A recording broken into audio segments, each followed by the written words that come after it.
avec mes frères, on a toujours travaillé avec mes parents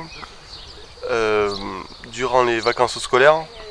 Et ça a toujours été de manière naturelle de travailler avec mes parents, à les aider au milieu des vignes.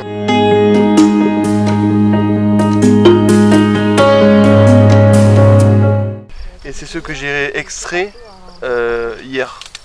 Et donc là, j'ai posé il reste encore des résidus de miel. Et donc j'ai posé ça loin des ruches pour qu'elles viennent le récupérer. Et donc je les ai posés là. Il y a beaucoup d'abeilles. Où on a mangé à la maison, on était sur l'argilo-graveleux. Et ici c'est sur argilo-calcaire. Donc où on a planté l'année dernière du sauvignon blanc. Ici. Et les abeilles, c'est une passion, c'est un hobby? C'est une passion. En fait, c'est un autre coopérateur de la cave qui, tout jeune, j'allais le voir s'occuper des abeilles.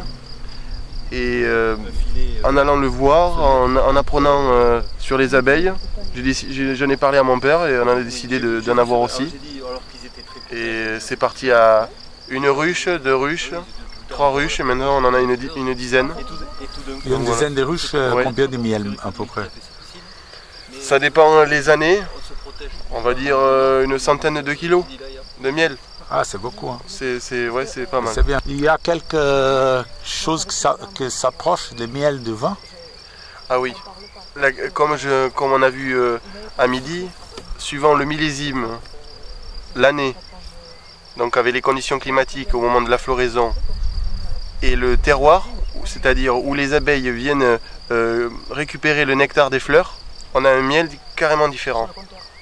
C'est souvent, par exemple, les fleurs qui sont sur des argilo-calcaires sont différentes des fleurs qui sont sur du terre-fort ou des argilo-graveleux, comme la vigne.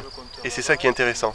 Si jamais aujourd'hui on n'a pas vraiment l'utilité de vouloir différencier les terroirs et tout ça, mais on voit vraiment une réelle différence. C'est ça qui est intéressant. Super.